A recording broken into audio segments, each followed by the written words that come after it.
Hi everyone, this is Mike here with a brief video about getting started in our class in Blackboard and in MyOpenMath.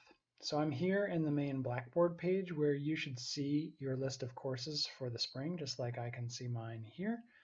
And I'm going to click on our class, Math 185, Section 240. And eventually I'm going to be posting announcements in here, so you'll see those when you log in. And I want to just take a few minutes to go through some things that you'll see in this menu on the left side of the screen. So we'll start with the Start Here menu, and you can see a brief overview of the class, what topics we're going to be discussing. Here's a copy of the welcome video that I sent to everyone in an email, and also is posted in MyOpenMath, which I'll show you soon. And then a note here about Blackboard being for virtual office hours. So unlike maybe some of your other online classes, most of our interaction is going to take place in the MyOpenMath platform. And Blackboard, although it will continue to be our home, our main use for it will be for virtual office hours. So if you'd like to set up a time for us to talk about questions or concerns that you have, Collaborate is a great way to do that. It's a tool that's in Blackboard. And this is a note that's just explaining that a little bit. Here's some information about our MyOpenMath course. So I'll show you a little bit about that in just a few minutes. But notice here's where you're going to have important information about the course ID for registering and enrolling, and this enrollment key, which you'll also need when you register for your MyOpenMath course. Then a few notes about netiquette and minimum technology requirements. Those things are things you can read over for yourself, and generally are some common sense, I believe, in a class like this. So then if you click on the My Instructor link on the left side menu, you can see a picture of me in case you forget what I look like.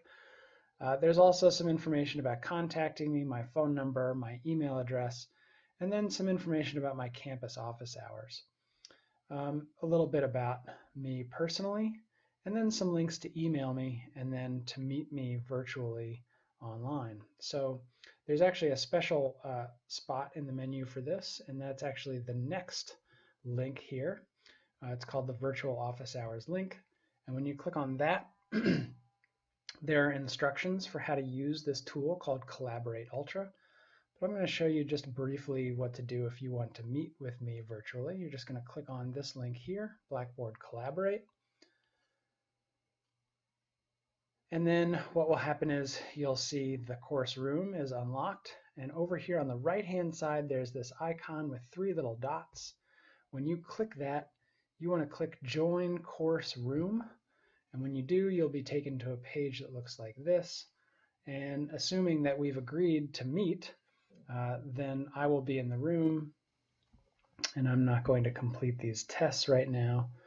I'll be in the room joining you, and we'll be able to talk. It works a little bit like Skype and things like that. So we'll do that later. So if we were to exit, it's going to take you through a little tutorial. We're not going to go through the tutorial there, but we can see each other using the webcam. We can hear each other using microphones, and there's other tools within this platform that are going to help us if we are meeting virtually for office hours.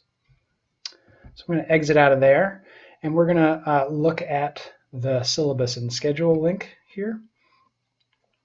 And you can see there's a link to the syllabus and then a link to the suggested course schedule.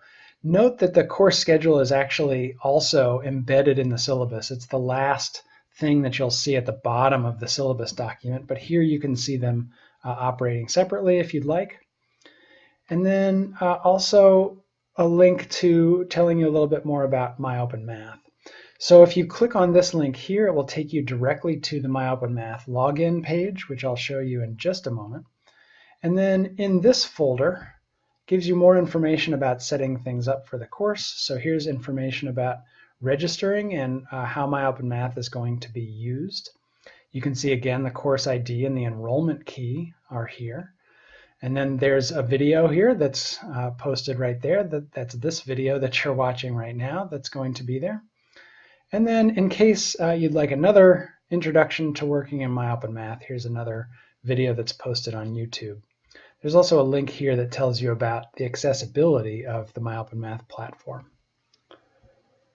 Okay, so what happens when you go to MyOpenMath? So when you do that, I'm going to go ahead and click on that link, which will take you to this page. And if you click on this page, you'll see there's a link here for register as a new student. And when you register as a new student, it's going to ask you a series of questions. You create a username and a password. You're going to enter your first and last name and your email address. My advice would be to use your STLCC email address, but only if you check that email address regularly. If you do not, then I recommend using an email address that you check. And then down here at the bottom is where you're going to put the course ID and enrollment key information. That's the information that's in Blackboard. It's also contained in the syllabus.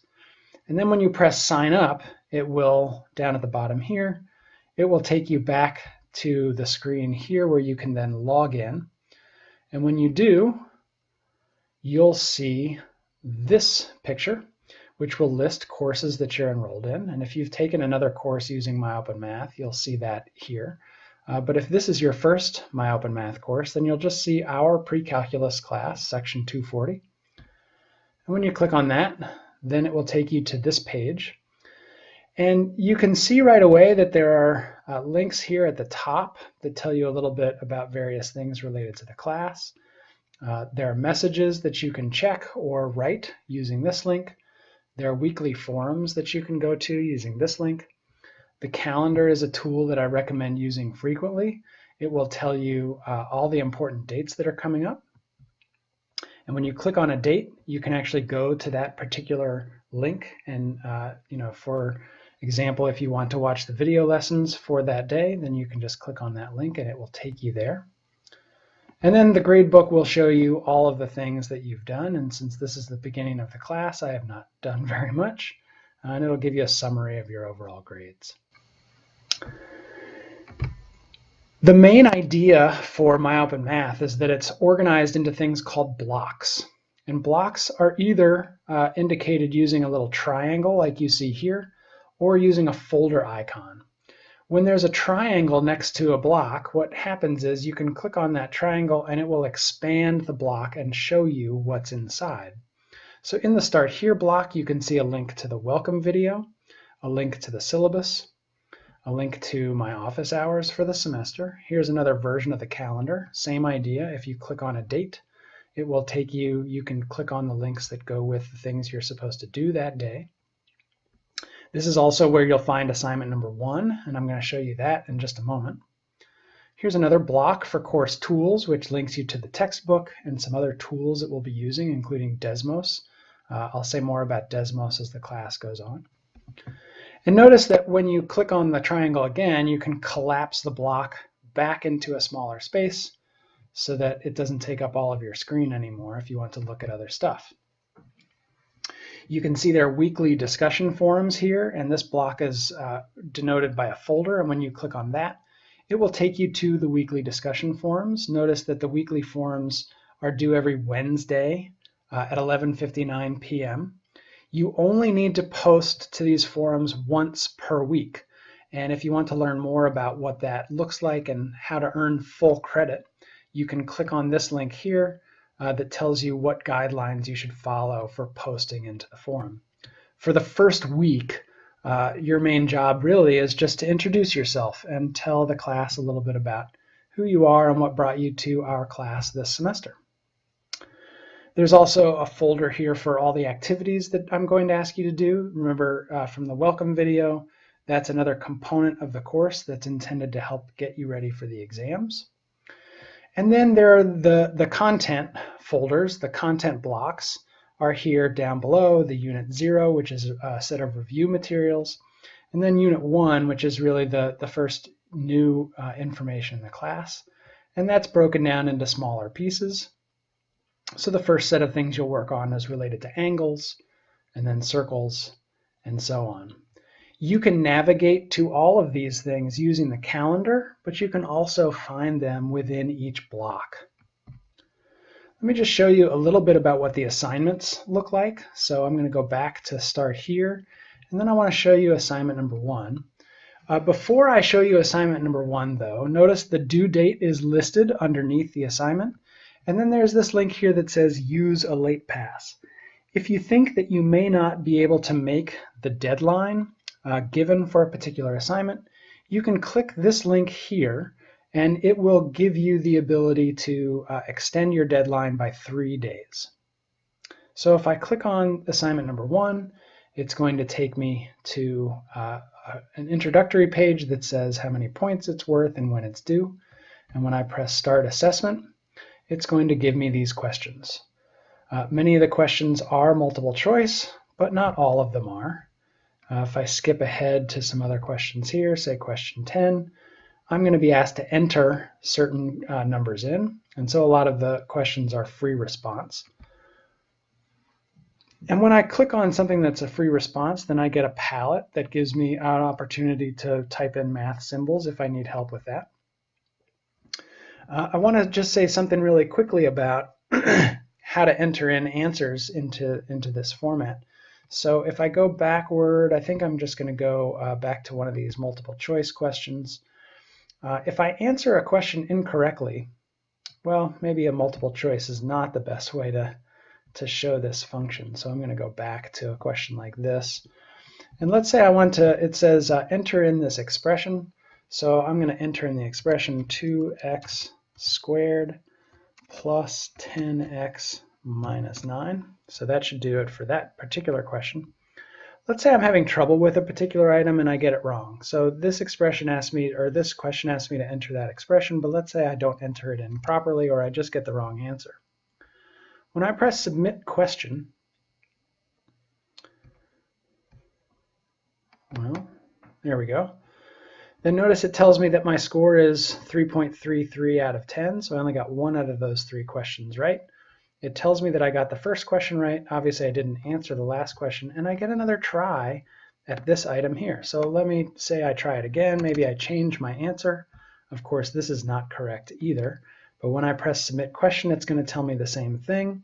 I got 3.3 out of 10, and I get another chance to answer it correctly. So let's say I try one more time, and I'm still going to get it wrong. When I press Submit Question, it's going to tell me that I'm wrong. And now it's not going to let me enter in the correct answer. It's going to give me an answer key, and it's going to tell me, oh, this is the correct answer for that particular item. And this answer matches the answer that I plugged in. So notice that you get 3 tries, like a lot of other homework platforms. You'll get 3 tries to answer a question correctly, and if you don't, it'll tell you the answer that it was expecting. If you don't get a question right after you've tried 3 times, you can click on this button that says Try a Similar Question. And when you do, it will give you a similar question, not exactly the same, but very similar. You also have the opportunity to message me directly about a question that you need help with. You can post your question to one of the weekly forums, and this will take you directly to that weekly forum.